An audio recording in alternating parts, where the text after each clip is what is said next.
আয়োজন তার স্মৃতির উদ্দেশ্যে তারই সন্তান বাবলু দাস, হ্যাঁ, এবং তার সন্তানাদি সবাই মিলে আজকে একটা সৎসঙ্গের আয়োজন করেছে।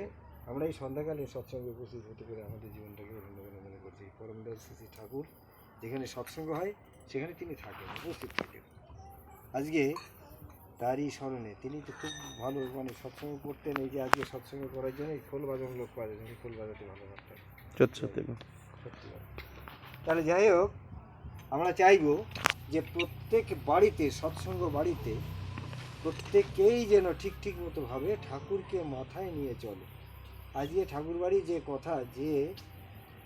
কথাগুলো শোনা যায়, আচার্যদেবের কথা, তিনি বলছেন যে যতগুলো সৎসঙ্গ বাড়ি আছে, সৎসঙ্গী বাড়ির ভিতরে তাদের যে কটা ছেলে মেয়ে যা কিছু আত্মীয় স্বজন যারা আছে, প্রত্যেকেরই কেউ যেন দীক্ষিত হতে বাকি না। কারণ সামনের দিন ভীষণ ভয়ঙ্কর। এই যে ভয়ঙ্কর দিন আসছে, আমাদের প্রত্যেকেরই তো পরিত্রাণের উপায় শ্রী ঠাকুর বলে গেলে শুধু যজন যাজন ইষ্টবিধি সস্তনে সদাচার, এই 5টা নীতি যদি পালন করা যায় তাহলে আমাদেরকে আর উন্নয়নের জন্য ভাবতে হবে। উন্নয়ন বলতে তো আমাদের টাকা পয়সা ধন দৌলত না, আমরা যেন এই যে এতক্ষণ এই যে হরিবোধের গল্প করছিল ওই পর্যায়ে যেন আমাদেরকে যেতে না। শ্রী ঠাকুর অনেক রাত অবধি ঘুমাতেন, অনেক রাত্রে গিয়ে ঘুমাতেন, এবং যখন ঘুমাতেন দরজা আলগা করে ঘুমিয়ে থাকতেন। দরজা কোনো রকম উনি দিয়ে থাকতো, কোনো দিন খিল দিয়ে থাকতেন। তিনি ঘুমিয়ে আছেন, ঘুমিয়ে থাকা তার পাশে থাকতেন অনন্ত মহারাজ। এই অনন্ত মহারাজ ঘুমিয়ে আছেন, উনিও ঘুমিয়ে আছেন।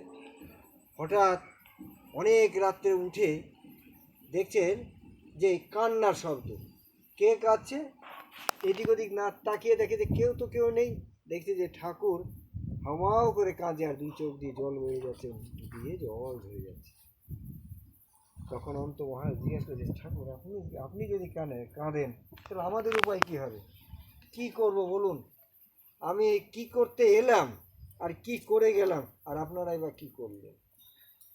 আমার আসা আর যাওয়া পুরো বৃথা হয়ে গেল। কারণ আপনারা তো কেউ তো ঠাকুরের কাজ করছেন না। এই যে আমি যখন ঘুমিয়ে থাকি, পিশাচের মতো সমস্ত সবাই এসে আমাকে বলে যে আমাকে উদ্ধার করো, আমাদেরকে উদ্ধার করো। এই যে পিশাচের কথাই একটু বললো না, মানুষ মারা যাওয়ার পরে তার আত্মারা কিন্তু ঘুরে বেড়ায়। কি করতে চাই? পরম দয়াল, পরম প্রেমময় শ্রী ঠাকুরের কাছে, আমরা ঠাকুর হয়েছি তাই আমরা ঠাকুর বলি, কিন্তু পরমাত্মা যিনি, তার কাছে সবাই প্রার্থনা করেন যে আমাকে শুদ্ধাত্মা মায়ের গর্ভে আমাকে স্থান দাও। স্থানটা কোথায়? যেখানে সেখানে হবে না তো। যারা পুণ্যবান তারা যেন শুদ্ধ আত্মা মায়ের গর্ভে যেন তারা জন্মগ্রহণ করে। আমি তো খুঁজেই পাচ্ছি না শুদ্ধাত্মা মা কার গর্ভে। এই সমস্ত পিশাচের মধ্যে এসে বলছে আমাদেরকে উদ্ধার করো।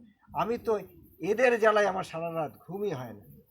আপনারা কি করছেন? আপনারা পথে লেগে যান, পথে বেরিয়ে পড়ুন, সমস্ত ইষ্ট কর্মে আপনারা মেতে থাকুন, সমস্ত লোকগুলোকে, মানুষগুলোকে মানুষ করুন, এই মানুষগুলোকে মানুষ করুন। এরা যেন সবসময় ইষ্ট কাজে লেগে থাকে, তাহলে আমার কাছে আমি টেনে নিতে পারবো এবং এরা মঙ্গলময় জীবন লাভ করতে পারে। সামনের দিন খুবই ভয়ঙ্কর। আচার্যদেবও সেই একই কথা বলছে যে যেই কটা সৎসঙ্গ বাড়ি, সেই বাড়ি যেন একটি মানুষের যেন অদীক্ষিত না থাকে, এবং শুধু অদীক্ষিত না, তারা দীক্ষা নিয়ে যজন ইষ্টবিধি যেন ঠিক কাটায় পালন করে, তবেই কিন্তু তাদেরকে শ্রী ঠাকুর তাদেরকে তুলে নেবেন। তাকে আর এইভাবে 84 লক্ষ জনই তাকে ভ্রমণ করা লাগবে না। আমার ভালো মতো মনে হচ্ছে, মনিদার কথা মনে পড়ছে। মনিদা একটা কথা বলেছেন যে আপনারা সবাই আমাকে বলছে তুমি যতটুকু করে যাবে সেইখান থেকে আবার পরবর্তী জন্ম শুরু হবে। তার মানে আমরা যতটুকু করে যেতে পারবো তারপর থেকে আমাদেরকে জীবন শুরু হবে, যদি আমরা অপূর্ণ থাকি। তিনি বললেন তুমি ওই কর্ম তুমি করে যাও, বিফল মনোরথ হও, ক্ষতি নাই, এই অম্লান চেষ্টাই তোমাকে মুক্তির দিকে নিয়ে যাবে। অর্থাৎ আমাদেরকে চেষ্টা করে যেতে হবে আমরা যেন ঠিক মতো ঠাকুরের কথা মেনে চলতে পারি। যে এখন বলেছে যে যজন ইষ্টবিধি, অর্থাৎ ডিপি ওয়ার্ক, আর আমি পুরনো কথাই শুধু বলি যে যজন ইষ্টবিধি কথা যারা যেন পালন করে। আর আমরা যেন প্রতিদিন, এখানে মায়েরা কিন্তু অনেক আছে, আচার্যদেব যা চান সেটা কিন্তু এখানে সবাই আছে। শুধু এদের মানসিকতাটা এখনো পর্যন্ত পরিবর্তন হয়েছে কিনা আমি তার ভিতরে খবর জানি না। এদের পরিবর্তন করে নিয়ে যদি এরা যাজন করতে পারে, আমাদের সিরাপুর গ্রাম সত্যি ভক্তের গ্রাম। প্রত্যেক দিন হরিসভা হয়, প্রত্যেক দিন এখানে এই যে সৎসঙ্গ হয়, এবং গ্রামে ঢুকতেই একটা রাধা গোবিন্দ মন্দির, এবং প্রত্যেক বাড়িতেই কিন্তু এই আমাদের নাম কীর্তন হয়েই থাকে। তাহলে আমাদের এই গ্রামে আমরা বসবাস করছি, আমরা সত্যি ভাগ্যবান। তাহলে আমরা যেন ঠাকুরকে নিয়েছি, আমরা যেন হেলায় না হারাই, আমাদের এই জীবনটা যেন ঠিক থাকে, আমরা যেন মঙ্গলময় জীবন লাভ করতে পারি। এই বলে এইবারই প্রতি প্রত্যেকের মঙ্গল প্রার্থনা জানাই।